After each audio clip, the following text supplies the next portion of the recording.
और ये सारे जने मिलके, ये सारे पार्टी वाले मिलके मेरे पीछे क्यों पड़े हैं? ये सारे जने मिलके मेरे पीछे इसलिए पड़े हैं, ये कहते हैं केजरीवाल भी हमारे जैसा हो जाए। इन्होंने 75 साल में सारे नेताओं ने, सारी पार्टी वालों ने मिलके केवल अपने घर भरे हैं, अपने घर भरने के सिवा कुछ नहीं करा।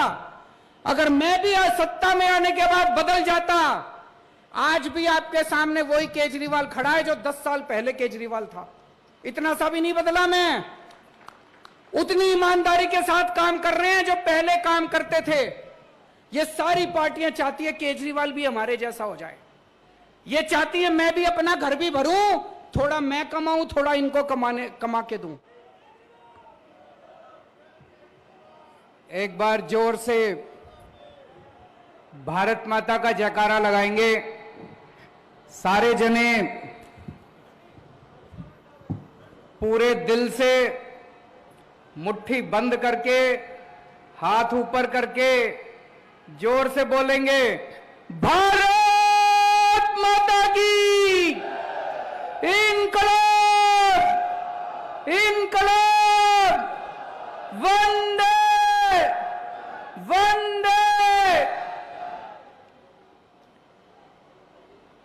हरियाणा के कोने कोने से आए हुए मेरे भाइयों, बहनों, माताओं, बुजुर्गों, बच्चों, आप सब लोगों को अपने भाई, अपने बेटे का नमस्कार, सबको मेरा प्रणाम। सबसे पहले तो मैं उन 300 से ज्यादा शहीदों को नमन करता हूं। अभी हमने उनको यहां पे श्रद्धांजलि दी, लेकिन पूरे देश की तरफ से उन 300 लोगों की शहादत को नमन करता हूं जिन्होंने किसानों के लिए संघर्ष करते करते खुशी खुशी अपनी जान गंवा दी। अब हमारी जिम्मेदारी है, पूरे देश की जिम्मेदारी है, आपकी जिम्मेदारी है, मेरी जिम्मेदारी है, उनकी शहादत बेकार नहीं होनी चाहिए। अब अंत तक लड़ना है, लड़ोगे? अंत तक लड़ना है, उनकी शहादत बेकार नहीं होनी चाहिए। अभी पता चला कल रोहतक में इन्होंने किसानों पर लाठीचार्ज कर दिया। यह बड़ी गलत बात है। जिस देश के अंदर किसानों का सम्मान नहीं है, वो देश कभी प्रगति नहीं कर सकता। किसानों का साथ देना चाहिए सरकारों को कि किसानों के ऊपर लाठीचार्ज करना चाहिए। हम कड़ी निंदा करते हैं इसकी, और आज पूरे हरियाणा में बता रहे हैं किसानों ने चक्का जाम कर रखा है। हम किसानों के इस संघर्ष का समर्थन करते हैं। मैं अभी जब आया, मेरे को भी काफी टाइम लग गया, कई जगह से मेरे को घूम के आना पड़ा, लेकिन मेरे को कोई तकलीफ नहीं है। अभी मेरे को पता चला है कई सारी बसें, कई सारे लोग जो आज यहां सभा में आना चाहते थे,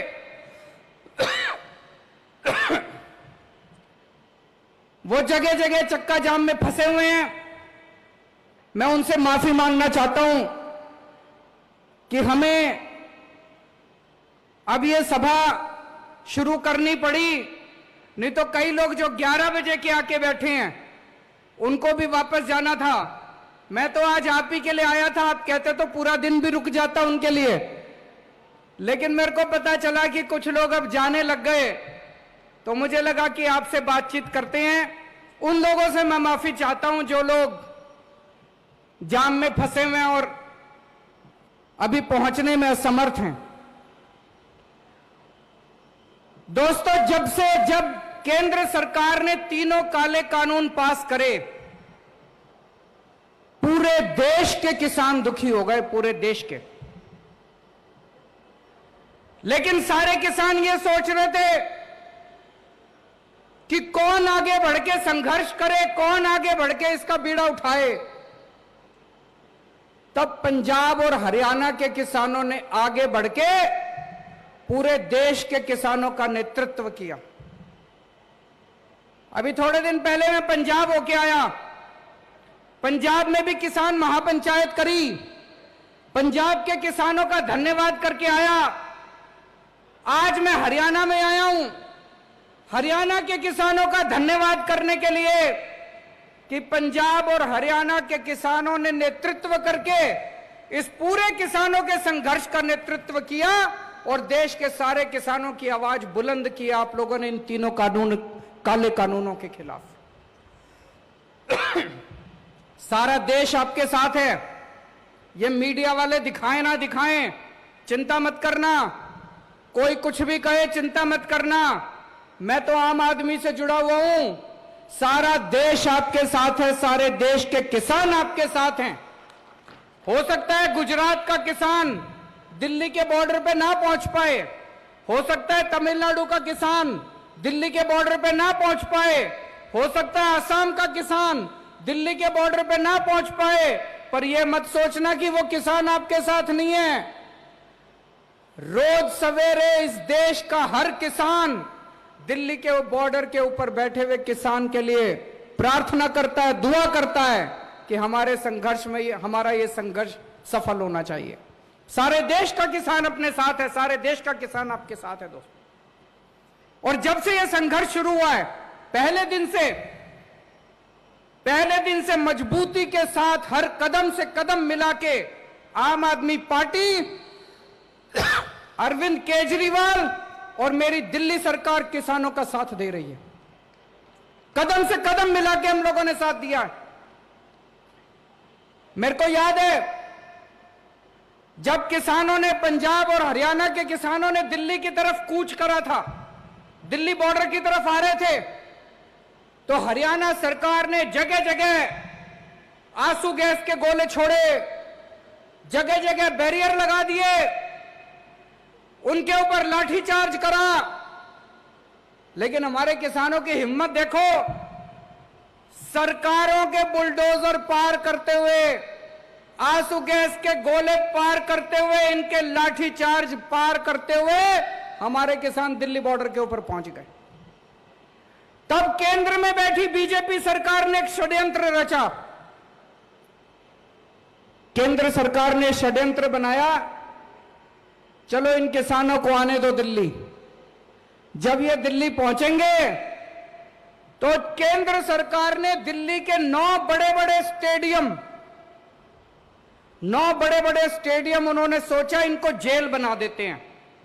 और जैसे ही ये किसान दिल्ली में पहुंचेंगे, इन सारे किसानों को उठा के स्टेडियम में बंद कर देंगे, फिर बैठे रहना वहीं स्टेडियम में बैठ के करते रहना अपना संघर्ष। ये केंद्र सरकार ने षड्यंत्र रचा। पर भाई साहब अपनी किस्मत अच्छी थी, कानून में लिखा था कि स्टेडियम को जेल बनाने की पावर दिल्ली के मुख्यमंत्री की है।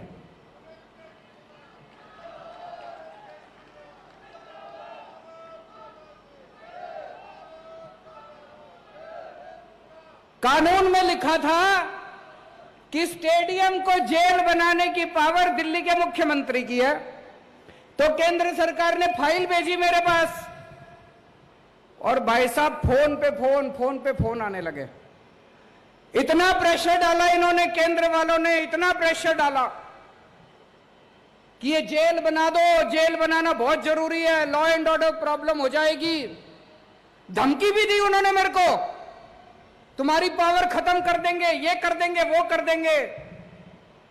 पर भाई साहब मैं नहीं माना, मैंने फाइल रिजेक्ट कर दी उनकी।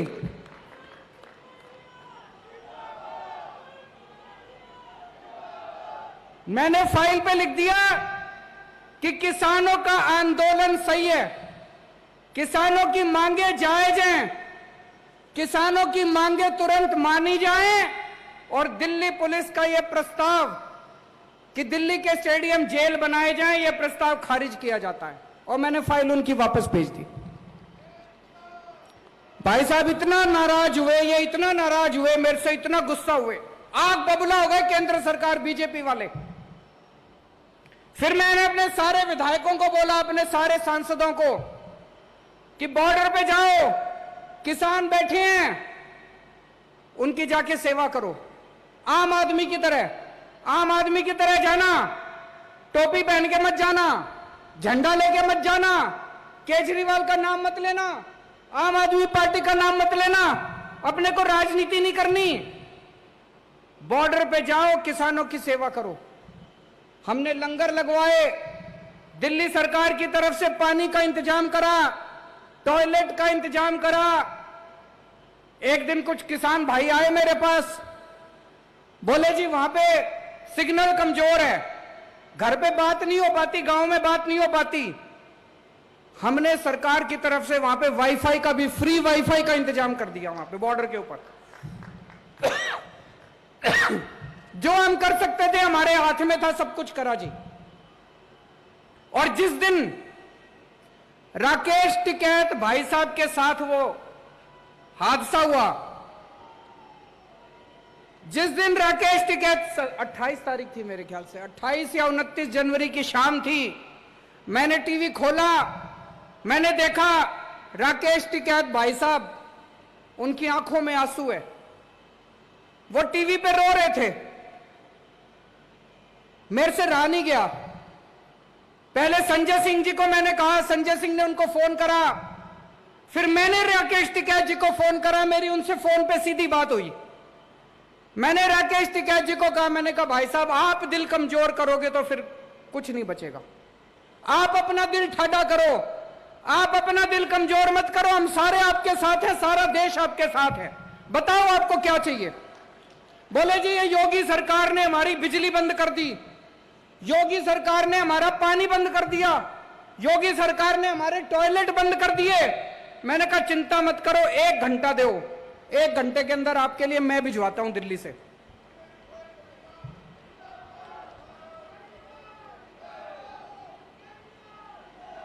एक घंटे के अंदर हमने जनरेटर भिजवा दिए, बिजली का इंतजाम कर दिया, टॉयलेट का इंतजाम कर दिया, पानी का इंतजाम कर दिया, सारा इंतजाम कर दिया।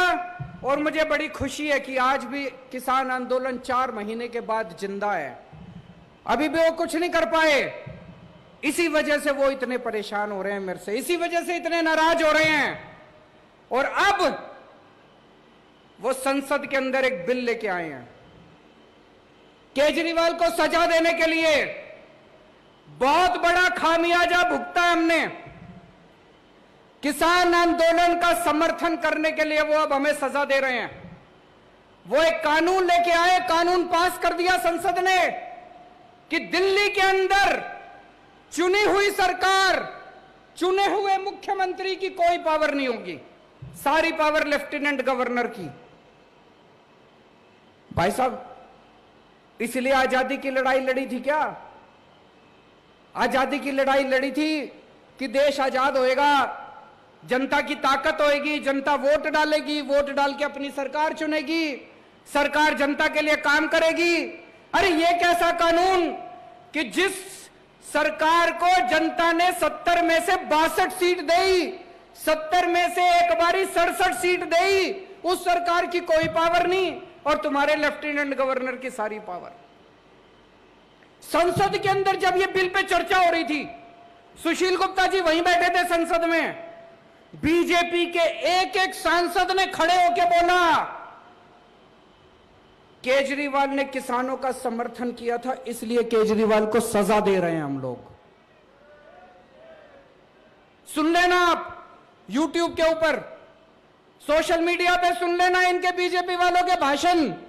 बीजेपी वाले संसद में खुलेआम बोल रहे थे, चैलेंज कर रहे थे कि दिल्ली के मुख्यमंत्री ने किसानों का समर्थन क्यों करा। दिल्ली के मुख्यमंत्री ने किसान आंदोलन का समर्थन करा, इसलिए केजरीवाल को यह सजा दी जा रही है। मैं उनको कहना चाहता हूं, हमारे 300 किसान भाइयों ने शहादत दे दी, अपनी जान दे दी। इस किसान आंदोलन के लिए अगर केजरीवाल की जान भी चली जाए,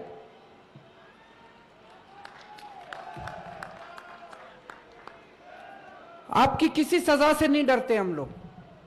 आज ये जो किसान आंदोलन है, हर भारतवासी का फर्ज है, हर देशभक्त का फर्ज है, जो कहता है मैं भारत से प्यार करता हूं, उसका फर्ज है कि किसान आंदोलन का साथ दे।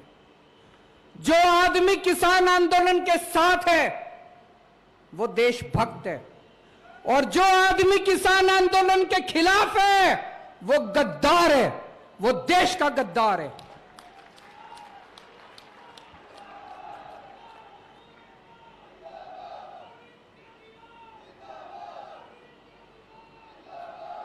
इस किसान आंदोलन को सफल बनाने के लिए केजरीवाल को जो भी कुर्बानी देनी पड़ेगी, आज मैं इस मंच से आप लोगों को कहना चाहता हूं, मैं हर कुर्बानी देने के लिए तैयार हूं।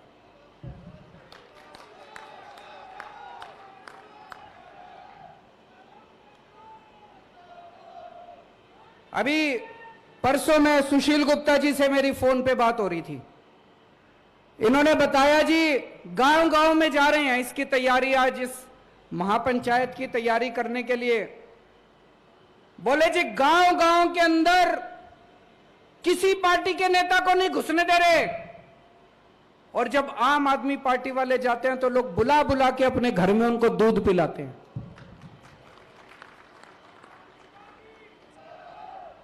जिन गांव के अंदर दूसरी पार्टी के नेताओं का घुसना मना है, जिन इलाकों के अंदर दूसरी पार्टी के नेताओं को दौड़ा दौड़ा के भगाया जा रहा है, वहां पे आज आम आदमी पार्टी के कार्यकर्ता को इज्जत बख्शी जा रही है। पूरे देश के अंदर आज सब लोग एक ही बात कह रहे हैं कि आम आदमी पार्टी किसानों की पार्टी है। अगर किसानों का कोई भला सोचता है तो आम आदमी पार्टी सोचती है। मेरे लिए यह सबसे खुशी की बात है, मेरे लिए यह बड़े सम्मान की बात है। इससे बड़ा मेरे को और मेडल नहीं चाहिए कि आज किसान मेरे को अपना छोटा भाई मानते हैं, आज किसान मेरे को अपना बेटा मानते हैं, आज किसान मेरे अंदर अपना हितैषी देखते हैं। मेरे लिए इससे बड़ी बात नहीं हो सकती दोस्तों।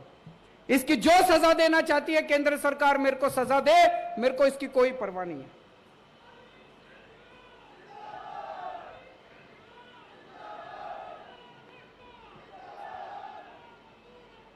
हम लोग राजनीति में आए थे जनता की सेवा करने के लिए, हम लोग राजनीति में आए हैं देश की सेवा करने के लिए। 6 साल हो गए दिल्ली में सरकार चलाते हुए। 6 साल में आप लोग भी जानते हो कि खूब काम किए हैं दिल्ली के अंदर।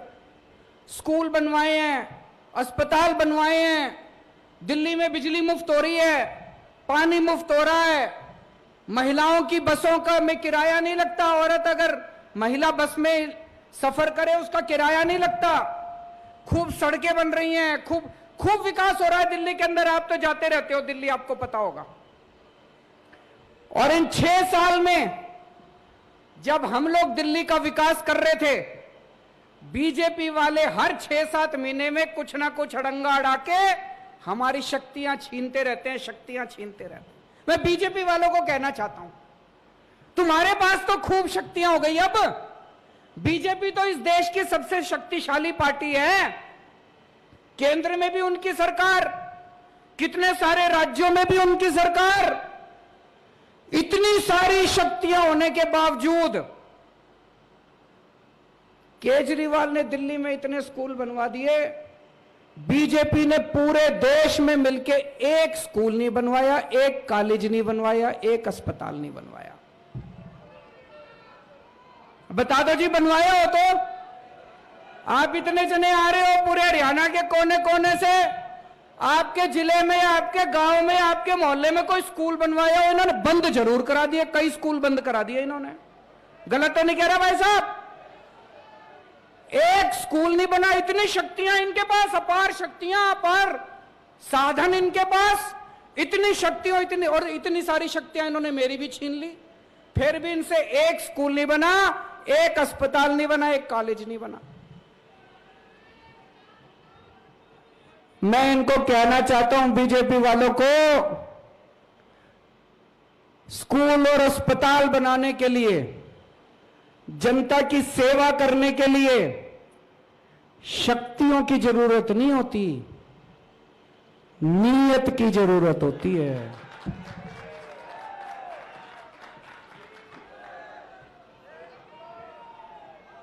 तुम्हारे पास शक्तियां तो बहुत है, तुम्हारी नीयत खराब है।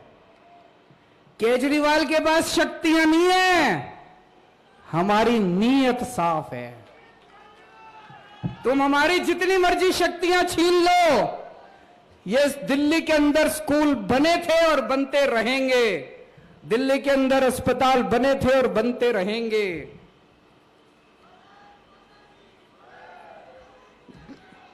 जितना काम ये बीजेपी के केंद्र सरकार और इनकी सारी सरकारें मिलकर 5 साल में जितना काम नहीं कर पाई, भाई साहब चैलेंज करता हूं, अकेले हम लोगों ने, हमारी सरकार ने दिल्ली के अंदर करके दिखा दिया उतना काम। आप पूरे देश में कहीं चले जाओ, तमिलनाडु चले जाओ, केरला चले जाओ, आंध्र प्रदेश चले जाओ, साउथ इंडिया चले जाओ, किसी भी आदमी को पकड़ के पूछ लो, भाई साहब दिल्ली में केजरीवाल है, उसने कुछ काम करा? किसी से पूछ लो, बताएगा हां जी स्कूल तो ठीक कर दिए। कहेगा कि नहीं कहेगा? आप कहीं चले जाओ पूर्वी भारत में, नागालैंड चले जाओ, त्रिपुरा चले जाओ, बंगाल चले जाओ, बिहार चले जाओ, किसी से आदमी को पकड़ के पूछ लो, भाई साहब दिल्ली में केजरीवाल ने उसने कुछ काम करा? कहेगा हां जी अस्पताल तो ठीक कर दिया। आप जम्मू कश्मीर चले जाओ, पूछो भाई साहब केजरीवाल ने कुछ काम करेगा? कहेगा हां जी बिजली फ्री कर दी उसने। आप गुजरात चले जाओ, पूछो केजरीवाल ने कुछ काम करा? बोला हां जी पानी ठीक कर दिया, स्कूल ठीक कर दिया, अस्पताल ठीक कर दिया। और आप पूरे देश में कहीं चले जाओ और पूछो बीजेपी ने कुछ करा 5 साल में? कहेंगे जी उन्होंने किसान बर्बाद कर दिए, व्यापारी बर्बाद कर दिए, यूथ बर्बाद कर दिया, युवा बर्बाद कर दिए, सबको बर्बाद करने के सिवा। भाई साहब इतने सारे आदमी बैठे हैं, अगर बीजेपी ने एक काम कराओ 5 साल में, इतनी शक्तियां, इतने, एक काम कराओ, मेरे को बता देना जी कोई एक काम कराओ 5 साल में, कोई एक काम इन्होंने कराओ ढंग का। तो भाई साहब इनके पास शक्तियां तो बहुत है, नीयत खराब है। इन 75 साल में इस देश पे 2 ही पार्टियों ने राज करा, बीजेपी और कांग्रेस, 2 ही पार्टियों ने राज करा 75 साल में। आज देश की जनता पूछेगी कि अगर 5 साल के अंदर दिल्ली में स्कूल ठीक हो सकते हैं, तो 75 साल में बीजेपी और कांग्रेस वालों बताओ 75 साल में तुमने क्यों नहीं किए? आज देश की जनता पूछेगी कि अगर 5 साल के अंदर दिल्ली में बिजली 24 घंटे हो सकती है, फ्री मिल सकती है बिजली। भाई साहब दिल्ली में हर आदमी की बिजली फ्री कर दी, 24 घंटे कर दी। दिल्ली में अगर बिजली फ्री हो सकती है, 24 घंटे हो सकती है, तो बीजेपी वालों, कांग्रेस वालों बताओ तुमने 75 साल में क्यों नहीं करी? दिल्ली की जनता पूछेगी, इनसे सवाल पूछेगी, इनको जवाब देने पड़ेंगे। और ये सारे जने मिलके, ये सारे पार्टी वाले मिलके मेरे पीछे क्यों पड़े हैं? ये सारे जने मिलके मेरे पीछे इसलिए पड़े हैं, ये कहते हैं केजरीवाल भी हमारे जैसा हो जाए। इन्होंने 75 साल में सारे नेताओं ने, सारी पार्टी वालों ने मिलके केवल अपने घर भरे हैं, अपने घर भरने के सिवा कुछ नहीं करा। अगर मैं भी आज सत्ता में आने के बाद बदल जाता, आज भी आपके सामने वही केजरीवाल खड़ा है जो 10 साल पहले केजरीवाल था। इतना सा भी नहीं बदला मैं, उतनी ईमानदारी के साथ काम कर रहे हैं जो पहले काम करते थे। ये सारी पार्टियां चाहती है केजरीवाल भी हमारे जैसा हो जाए। ये चाहती है मैं भी अपना घर भी भरूं, थोड़ा मैं कमाऊं, थोड़ा इनको कमा के दूं। तो ये मेरी शक्तियां नहीं छीनते, तो ये मेरे खिलाफ नहीं होते। आज ये सारे मेरे खिलाफ इसलिए हैं क्योंकि मैं इनके जैसा नहीं बना। आज भी मैं देश की सेवा कर रहा हूं, जनता की सेवा कर रहा हूं।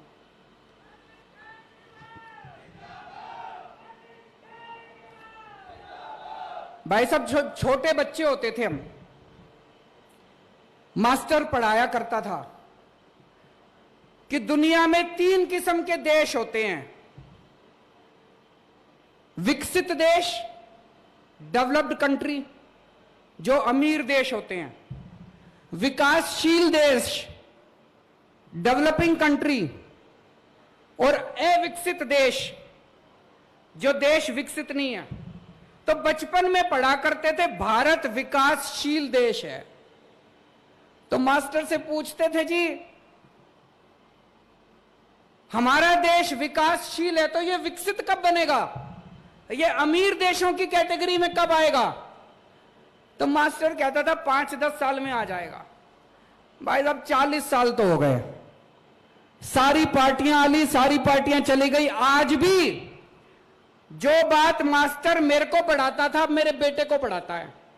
आज भी मेरे बेटे को कहते हैं भारत विकासशील देश है, कब होएगा विकसित? 5-7 साल। ऐसे यूं नहीं होने वाला, इन पार्टियों के भरोसे नहीं होने वाला दोस्तों। मेरी जिंदगी का तो एक ही सपना है, अपने जीते जी भारत को दुनिया का नंबर 1 देश बनाना है।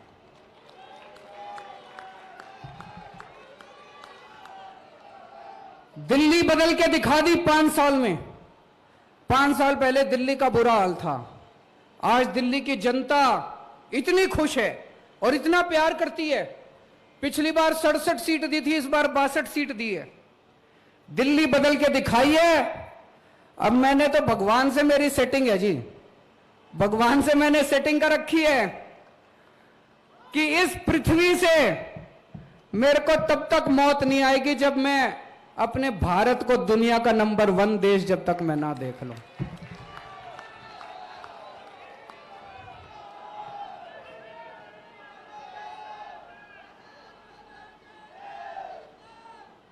और यहां जितने किसान भाई आए हैं, उन सारे किसान भाइयों को मैं कहना चाहता हूं, ठाडे रहना,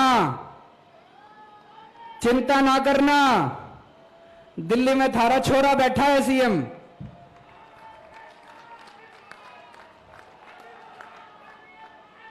अंत तक चाहे कोई कीमत चुकानी पड़े, अंत तक किसान आंदोलन का साथ देंगे।